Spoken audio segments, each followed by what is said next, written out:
আসসালামু আলাইকুম সুপ্রিয় শিক্ষার্থীবৃন্দ, কেমন আছো তোমরা সবাই? নিশ্চয়ই আল্লাহর অশেষ রহমতে তোমরা তোমাদের পরিবারের সকল সদস্যদের নিয়ে একটু ভালোই আছো। আলহামদুলিল্লাহ, আমিও আল্লাহর রহমতে ভালোই আছি। আমি আজকে তোমাদের জন্য বিজ্ঞান বিষয়ের উপর একটি ক্লাস নিয়ে হাজির হয়েছি। শুরুতে আমি আমার পরিচয় দিচ্ছি। আমি হোসনে আরা হ্যাপি, সহকারী শিক্ষক, হজরত শাহ আলী উচ্চ বালিকা বিদ্যালয়। তো শিক্ষার্থীরা, চলো আমরা কথা না বাড়িয়ে আজকের ক্লাসটি শুরু করে দিই। আজকের ক্লাসের সকলকে স্বাগত। প্রিয় শিক্ষার্থীরা, নিচে ঘটনাটি মন দিয়ে দেখো। আমরা একটি ছবি দেখছি। এই ছবিটিতে একটি ছোট্ট মেয়ে শিশু দাঁড়িয়ে আছে এবং তার পরনে একটি ফ্রক আছে এবং তার দুই পাশে দুইটি জামা আছে। আমরা কিভাবে বুঝবো কোন জামাটি এই মেয়েটির গায়ে লাগবে? বলতে পারবে তোমরা যে কোন জামাটি এই মেয়েটির গায়ে লাগবে? হ্যাঁ, আমরা কিন্তু আসলে যদি জামার পরিমাপ জানি এবং মেয়েটির পরিমাপ জানি, তাহলে কিন্তু আমরা মেয়েটির গায়ে কোন জামাটি লাগবে সেটি কিন্তু আমরা বলতে পারবো। তার মানে এখানে একটি মাপজোকের বিষয় আছে, তাই না? মেয়েটির 1 নং জামা গায়ে লাগবে নাকি 2 নং জামা গায়ে লাগবে, কারণ এখানে আমাকে পরিমাপটা জানতে হবে। হ্যাঁ, তাহলে আমরা নিশ্চয়ই যে কোনো পোশাক কিনতে গেলে আমরা নিজেদের পরিমাপ জেনে নেই, বা কারোর জন্য যদি আমরা ড্রেস কিনতে যাই তাহলেও কিন্তু আমরা যার জন্য ড্রেস কিনবো তার পরিমাপটা জেনে নিই এবং যে ড্রেসটি পছন্দ করব সেই ড্রেসটির পরিমাপটাও জানি। তারপর আমরা দুটি মিলিয়ে দেখি যে আসলে তার গায়ে জামাটি লাগবে কিনা, তাই না? হ্যাঁ, অবশ্যই আমাদের পরিমাপের প্রয়োজন আছে যে কোনো কাজ করতে গেলে, তাই না? এই যে মাপজোক, এই মাপজোককে কিন্তু আসলে বলা হয় পরিমাপ। তাহলে আমরা যদি পরিমাপ জানি, করতে পারি, তাহলেই কিন্তু আমরা বলতে পারবো মেয়েটির গায়ে পোশাক লাগবে কিনা, পোশাকটি লাগবে কিনা, বা কোন পোশাকটি লাগবে। তাহলে শিক্ষার্থীরা, তোমরা নিশ্চয়ই বুঝতে পেরেছো আমাদের আজকের আলোচনার বিষয়বস্তু কি হতে যাচ্ছে, আমরা কি নিয়ে আজকে আলোচনা করব।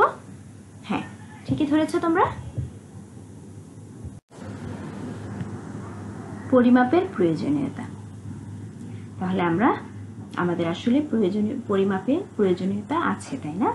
হ্যাঁ, যে কোনো কিছু পরিমাপ করে আমরা ব্যবহার করে থাকি। আমরা আজকে আলোচনা করব পরিমাপের প্রয়োজনীয়তা নিয়ে। তো চলো আমরা আজকের পাঠের মূল আলোচনায় চলে যাই। আজকে আমাদের পাঠের বিষয় পরিমাপের প্রয়োজনীয়তা। আজকের পাঠ শেষে শিক্ষার্থীরা যা যা শিখতে পারবে: পরিমাপ ব্যাখ্যা করতে পারবে, পরিমাপের প্রয়োজনীয়তা ব্যাখ্যা করতে পারবে, পরিমাপের এককের গুরুত্ব ব্যাখ্যা করতে পারবে।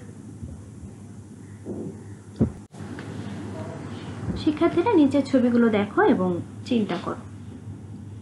আমরা ছবিটিতে দেখছি একটি শিশু দাঁড়িয়ে আছে একটি স্কেলারের পাশে এবং তার উচ্চতা পরিমাপ করা হচ্ছে, উচ্চতা মাপা হচ্ছে। এই যে উচ্চতা মাপা হচ্ছে, এটিও কিন্তু পরিমাপ।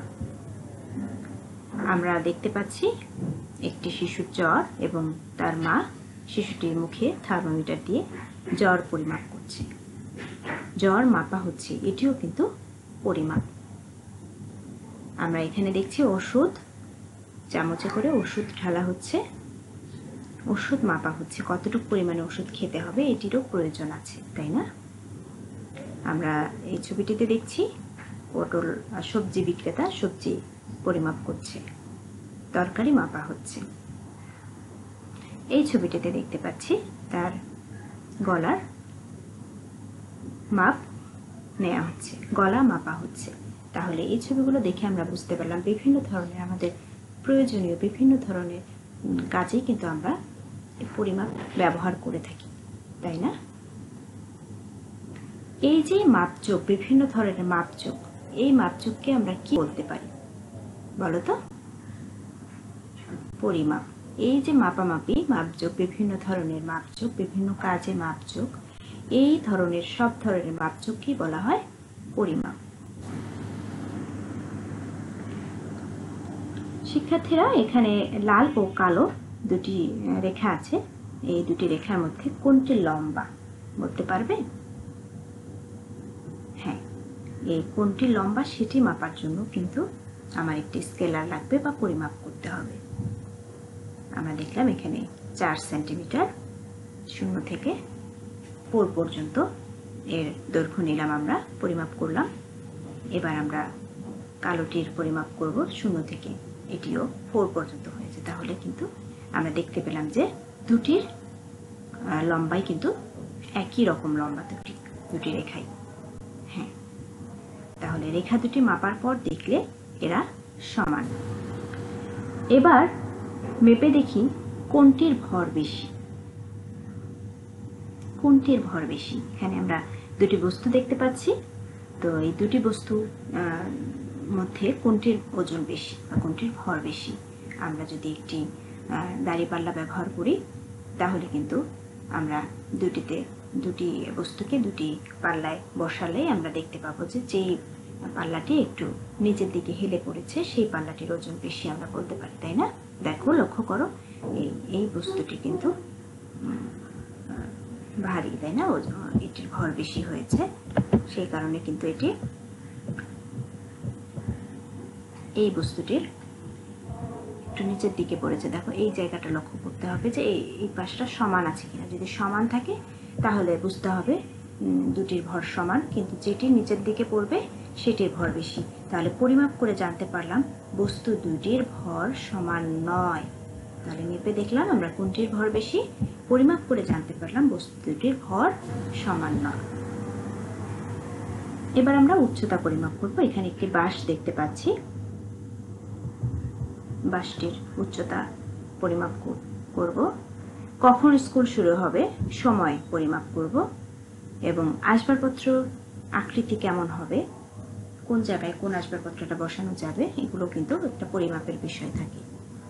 আন্দাজ করে বলা ঠিক হবে না। আন্দাজ করে বলা ঠিক হবে যে উচ্চতাটা কতটুকু আছে, কখন স্কুল শুরু হবে, আসবাবপত্রের আকৃতি কেমন হবে, আন্দাজ করে বলা ঠিক হবে এগুলো না, পরিমাপ করে বলতে হবে। এই সব কিছুই কিন্তু পরিমাপ করে বলতে হবে।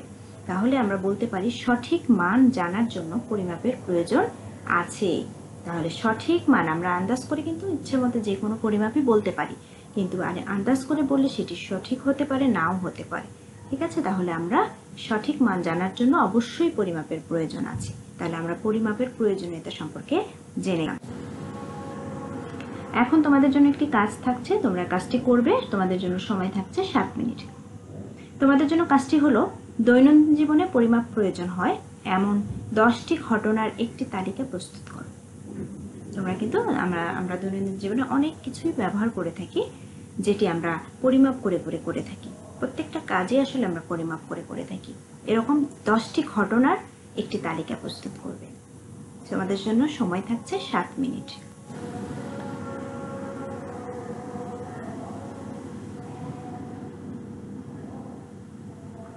এখানে আমরা দেখতে পাচ্ছি 11 হাত। একজন মাপছে, একটি রশির দৈর্ঘ্য 11 হাত, আরেকটি মেয়ে মাপছে, এটির রশির দৈর্ঘ্য 10 হাত। দড়িটি বা রশিটি পরিমাপে এরূপ ভিন্নতা কেন?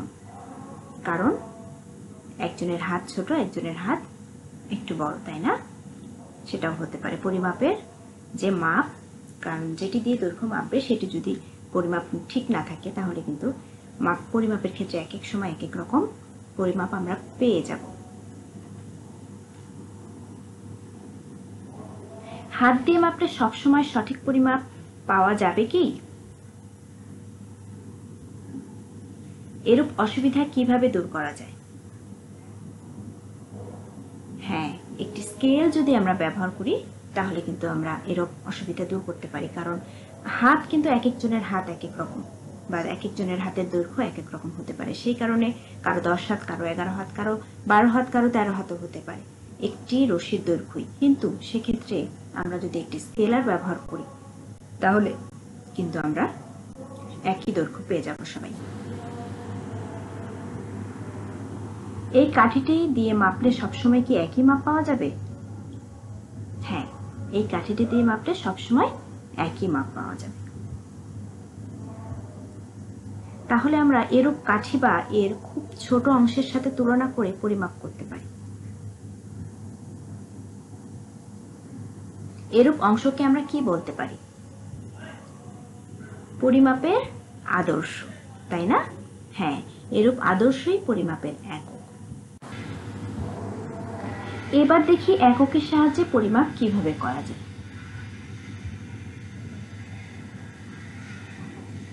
এখানে একটি দৈর্ঘ্য দেখতে পাচ্ছি, একটি দৈর্ঘ্যের রশি দেখতে পাচ্ছি। তো আমরা যদি রশিটির দৈর্ঘ্য পরিমাপ করতে চাই, তাহলে আমার অবশ্যই একটি আদর্শ পরিমাপক লাগবে। দড়িটির এই অংশের দৈর্ঘ্য 7 ইঞ্চি। আমি একটি স্কেলারের সাহায্যে মাপলাম। দড়িটির এই অংশের দৈর্ঘ্য এই যে এতটুকু, এখান থেকে এতটুকু অংশের দৈর্ঘ্য আমি পাচ্ছি। এই দেখো, 0 থেকে 7 পর্যন্ত। তাহলে এটি যদি সেন্টিমিটার, ইঞ্চি লেখা আছে এখানে, এই দেখো INCH, ইঞ্চ। প্রত্যেকটি স্কেলের এক পাশে থাকে ইঞ্চি এবং এক পাশে থাকে সেন্টিমিটার। তো যখন ইঞ্চির প্রয়োজন হবে তখন তোমরা ইঞ্চির পাশ দিয়ে মাপবে, এবং যখন তোমার সেন্টিমিটার প্রয়োজন হবে তখন তোমার সেন্টিমিটারের পাশ দিয়ে মাপতে হবে।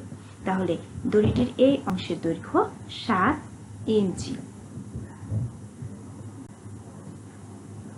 এবং এই ইঞ্চি হচ্ছে একক। আমি একটু আগে বললাম সেন্টিমিটার, ওটিও কিন্তু একক।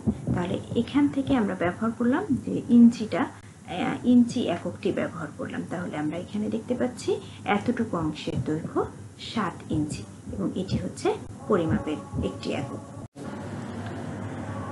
তো আজকের পাঠে তোমরা কে কতটুকু মনোযোগী ছিলে সেটি যাচাই করার জন্য এখন তোমাদের আমি কিছু প্রশ্ন করব। আশা করি প্রশ্নগুলোর সঠিক উত্তর তোমরা দিতে পারবে।